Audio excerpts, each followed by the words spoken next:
Hey everyone, this video is to compare Stephen King's Carrie. Ooh. So the comparison will be between the book, the original film by Brian De Palma, the sequel, The Rage, that came out in '99. Then I think it's about 2004, we had the Angela Bettis version come out, remake, and then you have the more modern version with Chloe Grace Moretz. So first off, the book, pivotal on King's career, very popular, and I think this was the first adaptation of a film from one of his books. So we start with De Palma. Classic, awesomely shot. Sissy Spacek was the perfect Carrie.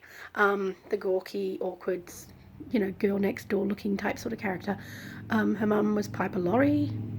Seriously, that woman was insanely good. You had people like John Travolta in there, and it was all round a very good adaptation, a very fun film, and pretty damn awesome. So in '99 they decided to make a sequel which focuses on Rachel, who is supposed to be the half-sister of Carrie.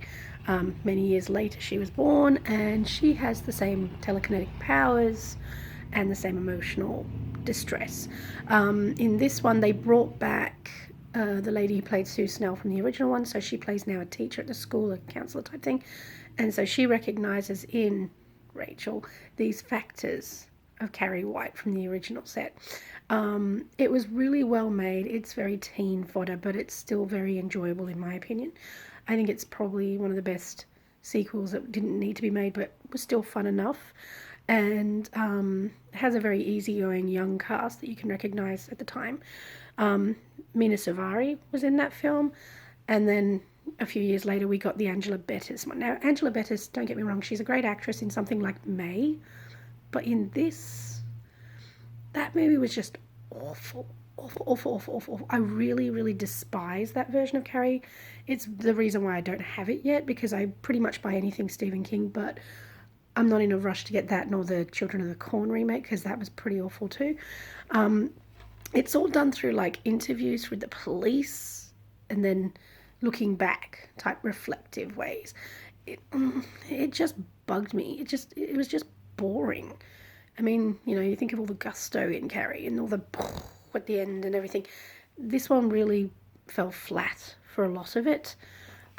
So you see it, but and then you have the Chloe Grace Moretz version. Julianne Moore takes over for Piper Laurie. She was pretty damn good. I don't really care for Julianne Moore, but she was pretty damn good as the psycho mum.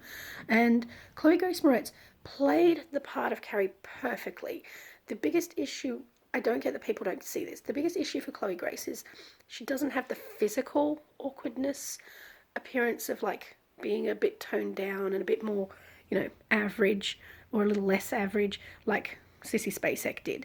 But physically, in her mannerisms, she was the perfect Carrie. She was very, bashful and everything, and she did that really well.